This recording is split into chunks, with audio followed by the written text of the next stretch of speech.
अस्सलाम वालेकुम dear students. आज हम डिस्कस करने जा रहे हैं causes of current account deficit.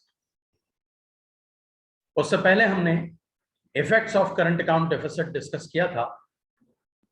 आज हमारा टॉपिक है causes of a current account deficit, जो कि ओ लेवल्स और एएस लेवल्स का इंपॉर्टेंट टॉपिक है, खास तौर पर एएस लेवल। और मैं उसको डिस्कस करते हुए अपने नोट्स की हेल्प लूंगा। तो मैं अपना स्क्रीन शेयर कर रहा हूं आपसे, ठीक है।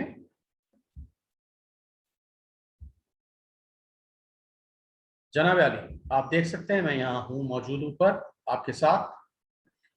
और हमारा जो टॉपिक है वो है करंट अकाउंट डेफिसिट के कॉजेस। अब सबसे पहली बात तो ये कि करंट अकाउंट डेफिसिट का मतलब क्या है। करंट अकाउंट में चार चीजें होती हैं: visible trade, invisible trade, net income balance और नेट करंट ट्रांसफर्स। या यूं कह लें कि visible trade, invisible trade, primary income balance और सेकेंडरी इनकम बैलेंस। इन चारों को जब हम ऐड करेंगे और अगर फिगर माइनस में आती है तो that is called a current account deficit. पहला कॉज जो मेरे सामने यहां मौजूद है वो ये कि अगर कोई इकोनॉमी तेजी से ग्रो हो रही होगी, यानी कि उसका रियल जीडीपी बढ़ रहा होगा, तो बास केसेस में इंपोर्ट्स ऑफ रॉ मटेरियल्स और कैपिटल गुड्स बहुत ज्यादा बढ़ रही। मिसाल के तौर पर अगर पाकिस्तान को लें तो पाकिस्तान क्योंकि कैपिटल गुड्स खुद नहीं प्रोड्यूस करता मेनली, और अक्सर रॉ मटेरियल्स भी इंपोर्ट कर रहे होते हैं, तो अगर इकोनॉमी ग्रो होगी तो ऑब्वियसली कैपिटल गुड्स इंपोर्ट करने पड़ेंगे, रॉ मटेरियल्स इंपोर्ट करनी पड़ेंगी, और उससे हमारा करंट अकाउंट वर्सन होना शुरू हो जाएगा और बास केसेस में वो डेफिसिट तक भी जा सकता है। और अगर करंट अकाउंट डेफिसिट में इस रीजन की वजह से जा रहा है तो बास टाइम ये इतनी परेशानी की बात इसलिए नहीं है कि ये करंट अकाउंट डेफिसिट खुद ब खुद ठीक हो जाएगा, क्योंकि जब आप कैपिटल गुड्स और रॉ मटेरियल्स वगैरह इंपोर्ट कर रहे हैं तो ऑब्वियसली उससे फ्यूचर में जीडीपी में इजाफा होगा, इंपोर्ट सब्स्टिट्यूशन होगी और किसी ना किसी हद तक एक्सपोर्ट्स में इजाफा होगा। तो नतीजा ये निकलेगा कि शॉर्ट रन में तो ये करंट अकाउंट डेफिसिट प्रॉब्लम है, लेकिन लॉन्ग रन में ये सेल्फ करेक्टिंग होगा, क्योंकि जीडीपी बढ़ रहा है, एक्सपोर्ट बढ़ रही है और इंपोर्ट्स सब्स्टिट्यूट हो। ठीक है। तो बास टाइम एक रीजन करंट अकाउंट डेफिसिट का ये हो सकता है कि आपके यहां बहुत ज्यादा इकोनॉमिक ग्रोथ हो रही है और इकोनॉमिक ग्रोथ के होने की वजह से आप रॉ मटेरियल्स और कैपिटल गुड्स इंपोर्ट कर रहे हो बहुत ज्यादा, जो कि आपके करंट अकाउंट के डेफिसिट का रीजन बन जाए। दूसरी बात हम ये करते हैं कि अगर कोई इकोनॉमी ग्रो हो रही है तो जाहिर बात है कि internal demand for goods and services बढ़ेगी। इकोनॉमी के ग्रो होने का मतलब यह है कि जीडीपी ग्रोथ रेट बढ़ रहा है, अनएम्प्लॉयमेंट रेट कम हो रहा है, लोगों को एम्प्लॉयमेंट मिल रही है, तो इनकम लेवल बढ़ रहा है। और जब इनकम लेवल बढ़ेगा तो बास time internal demand for goods and services बहुत ज्यादा बढ़ जाएगी, जिसकी वजह से किसी ना किसी हद तक आपको इंपोर्ट करना पड़ेगा। और क्योंकि लोकल मार्केट में डिमांड बहुत ज्यादा बढ़ गई है, इसलिए जो लोकल कंपनीज हैं वो एक्सपोर्ट्स में इतनी इंटरेस्टेड नहीं रहेंगी और नतीजा ये निकलेगा कि आपकी एक्सपोर्ट्स कम होनी शुरू हो जाएंगी और इंपोर्ट्स बढ़नी शुरू हो जाएंगी। मैं रिपीट कर रहा हूं बात कि अगर इकोनॉमी ग्रो हो रही है तो आपका स्टैंडर्ड ऑफ लिविंग इंप्रूव हो रहा है, you will start to import more, और लोकल डिमांड क्योंकि बहुत ज्यादा बढ़ गई है इसलिए फॉर लोकल फर्म्स एक्सपोर्ट से ज्यादा लोकल मार्केट में इंटरेस्टेड हैं। एज अ रिजल्ट इंपोर्ट बढ़ रही होगी और एक्सपोर्ट कम हो रही होगी और नतीजा ये निकलेगा कि करंट अकाउंट डेफिसिट की तरफ जाना शुरू हो जाए। यह और बात है कि साथ साथ अगर आपकी इकोनॉमी ग्रो हो रही है और डिमांड लेवल बढ़ रहा है तो वो फॉरेन इन्वेस्टमेंट्स को अट्रैक्ट करेगी, और फॉरेन इन्वेस्टमेंट्स का आना फाइनेंशियल अकाउंट में क्रेडिट अकाउंट के तौर पर रिकॉर्ड होगा और उसका नेगेटिव इंपैक्ट पड़ेगा करंट अकाउंट पर। मैं रिपीट कर रहा हूं अपनी बात कि अगर इकोनॉमी ग्रो हो रही है, इकोनॉमी बूमिंग है, तो वो फॉरेन इन्वेस्टमेंट्स अट्रैक्ट करेगी। फॉरेन इन्वेस्टमेंट्स के आने से होगा ये कि आपका फाइनेंशियल अकाउंट तो इंप्रूव हो रहा होगा, लेकिन उन इन्वेस्टमेंट्स के आने की वजह से बाद में जो इनकम्स आपकी कंट्री से जाएंगी वो करंट अकाउंट की डेबिट साइड पर रिकॉर्ड होंगी और वो करंट अकाउंट को नेगेटिवली इन्फ्लुएंस करेंगे। तो किसी इकोनॉमी का फाइनेंशियल अकाउंट बहुत ज्यादा इंप्रूव होना करंट अकाउंट के लिए अच्छा नहीं, क्योंकि जितनी ज्यादा इन्वेस्टमेंट्स आ रही हैं फाइनेंशियल अकाउंट में, उससे फाइनेंशियल अकाउंट इंप्रूव हो रहा है, बैलेंस ऑफ पेमेंट इंप्रूव हो रहा है। लेकिन दूसरी तरफ फ्यूचर में जब वही इन्वेस्टमेंट्स अपनी प्रॉफिट्स, अपने डिविडेंड्स, अपने इंटरेस्ट्स, अपने प्रॉफिट्स को अपनी होम कंट्री भेजेंगे, तो नतीजा ये निकलेगा कि वो करंट अकाउंट में डेबिट आइटम के तौर पर रिकॉर्ड होंगे और करंट अकाउंट को नेगेटिवली इन्फ्लुएंस कर रहे होंगे और करंट अकाउंट डेफिसिट में जा रहा होगा उस वजह से। तो mind it, bast time current account का वर्सन होना या डेफिसिट की तरफ चले जाना फाइनेंशियल अकाउंट की इंप्रूवमेंट की वजह से भी पॉसिबल है।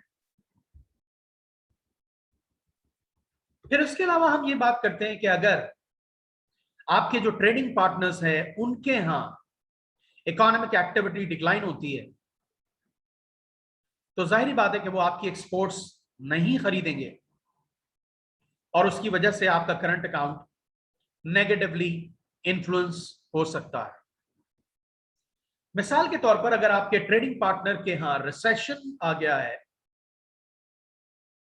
तो वो आपकी एक्सपोर्ट्स नहीं खरीद रहे होंगे, जिसका नतीजा ये निकलेगा कि आपकी एक्सपोर्ट्स डिक्लाइन होगी और करंट अकाउंट बैडली इन्फ्लुएंस होगा। मिसाल के तौर पर अगर मैं बात करूं 2007-2008 अमेरिकन रिसेशन के बारे में, तो वहां रिसेशन की वजह से हुआ ये कि चाइनीज एक्सपोर्ट्स की डिमांड बहुत ज्यादा कम हो गई अमेरिका में जब रिसेशन आया, राइट। सब प्राइम मॉर्गेज क्राइसिस शायद आपके जहन में हो, और उसकी वजह से लोगों का इनकम लेवल बेइंतहा डाउन हो गया, अनएम्प्लॉयमेंट बहुत ज्यादा बढ़ गई यूएस में, और उसकी वजह से नतीजा ये निकला कि जो एक्सपोर्ट्स चाइना यूएस को करता था उसमें बेइंतहा डिक्लाइन आया और ऑब्वियसली उसकी वजह से चाइना का करंट अकाउंट नेगेटिवली इन्फ्लुएंस हुआ।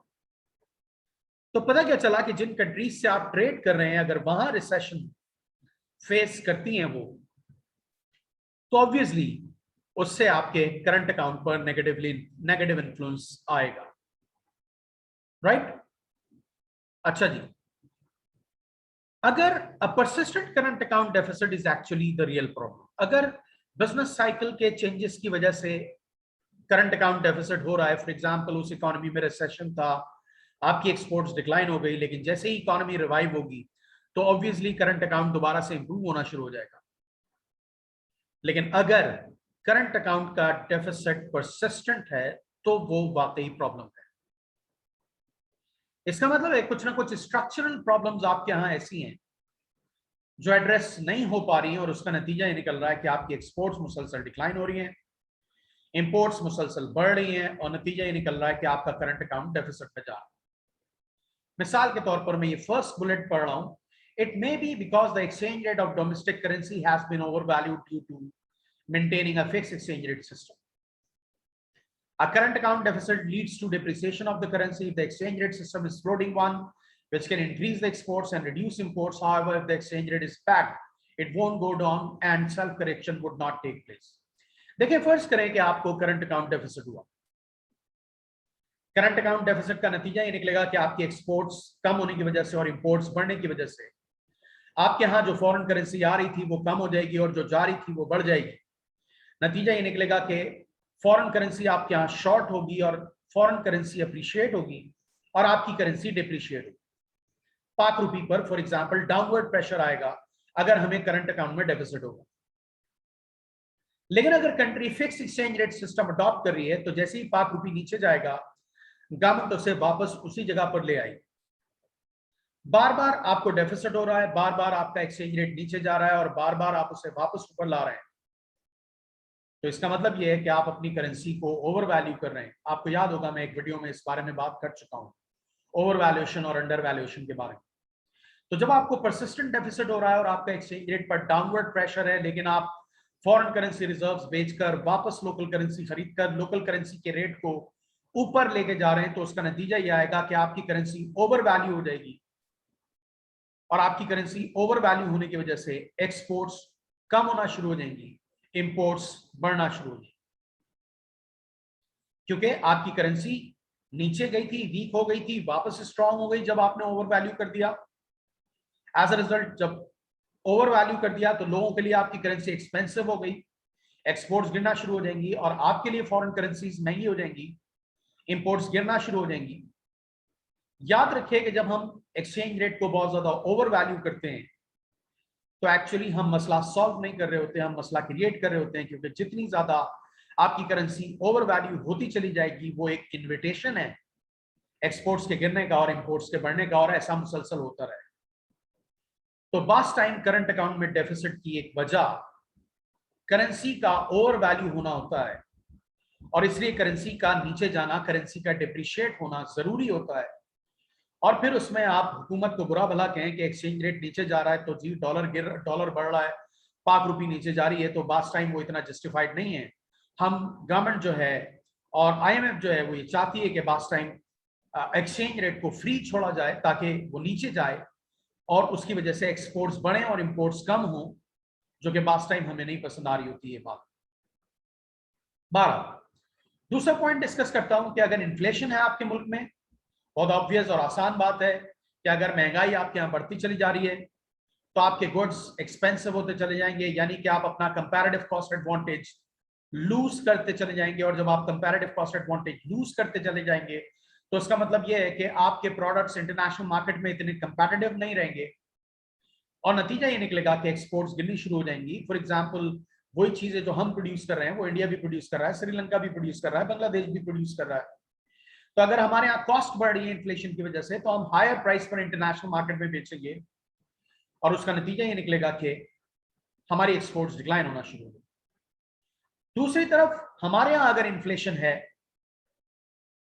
तो इंपोर्ट्स रिलेटिवली लोगों को सस्ती लगने लगेगी, नतीजा ये निकलेगा कि इंपोर्ट्स बढ़नी शुरू हो जाएंगी और अगेन एक्सपोर्ट्स डिक्लाइन हो रही हैं, इंपोर्ट्स बढ़ रही हैं, वो करंट अकाउंट को डेफिसिट की तरफ लेके जाएंगे। लेकिन आखिरी और मेन रीजन जो मैं डिस्कस कर रहा हूं वो आमतौर से मेजर रीजन है किसी भी डेवलपिंग कंट्री के करंट अकाउंट में डेफिसिट होने का, और वो है लो productivity of labour and capital is a major reason of low level of exports in many developing countries like Pakistan. Untrained and less educated workers, lack of technology, and poor physical infrastructure are the basic reasons of low productivity in Pakistan. Lower productivity means higher per unit cost of production, which will make exports expensive. Pakistan का problem क्या है? Labour trend नहीं है, as a result productivity of labour low है। पाकिस्तान का problem क्या है? Technology नहीं है, कैपिटल नहीं है। जब प्रोडक्टिविटी लो है तो जीडीपी लो है, जब जीडीपी लो है तो एक्सपोर्ट्स नहीं है, जब जीडीपी लो है तो इंपोर्ट्स करनी पड़ रही। वर्कर्स की प्रोडक्टिविटी क्यों लो है? अनट्रेन होने की वजह से, लैक ऑफ टेक्नोलॉजी होने की वजह से, लेस एजुकेटेड होने की वजह से। इंफ्रास्ट्रक्चर आपके यहाँ प्रॉपर्ली अवेलेबल नहीं है, बिजली नहीं है, गैस नहीं है, पानी नहीं है। एज अ रिजल्ट इंडस्ट्री नहीं लगती, जब इंडस्ट्री नहीं लगती तो कुछ प्रोड्यूस नहीं होता, जब कुछ प्रोड्यूस नहीं होता तो एक्सपोर्ट्स नहीं होती, और जब कुछ प्रोड्यूस नहीं होता तो इंपोर्ट्स होती रही। नतीजा ये निकलता है कि आप डेफिसिट के दलदल में फंसे रहते हैं। तो अगर आपको करंट अकाउंट के डेफिसिट से निकलना है तो मेनली आपको अपने जीडीपी बढ़ाने की जरूरत है और उसके लिए प्रोडक्टिविटी बढ़ाने की जरूरत है, इंफ्रास्ट्रक्चर की जरूरत है, वर्कर्स को ट्रेन करने की जरूरत है। फिर हम इस चीज पर आ जाते हैं कि जी हम एक्सपोर्ट जो कर रहे हैं वो क्या चीजें हैं और जो हम इंपोर्ट कर रहे हैं वो क्या चीजें हैं। अगर एक्सपोर्ट सस्ती चीजें कर रहे हैं और इंपोर्ट महंगी चीजें कर रहे हैं तो ऑब्वियसली आपका करंट अकाउंट मुसीबत में ही रहेगा। यानी कि अगर आपके टर्म्स ऑफ ट्रेड अनफेवरेबल हैं, आपकी export prices as compare to import prices low हैं, तो ऑब्वियसली आपकी करंट अकाउंट पोजीशन खराब रहेगी। मिसाल के तौर पर पाकिस्तान, आपको मालूम है कि ज्यादातर एग्रीकल्चरल या किसी हद तक सेकेंडरी गुड्स एक्सपोर्ट कर रहा होता है, जबकि पाकिस्तान में जो इंपोर्ट आ रही होती है वो हैवी कैपिटल इक्विपमेंट की आ रही होती है, लग्जरी इंपोर्ट्स की आ रही होती है, और इस टाइप की महंगी चीजें पाकिस्तान इंपोर्ट कर रहा होता है, जबकि सस्ती चीजें पाकिस्तान एक्सपोर्ट कर रहा होता है।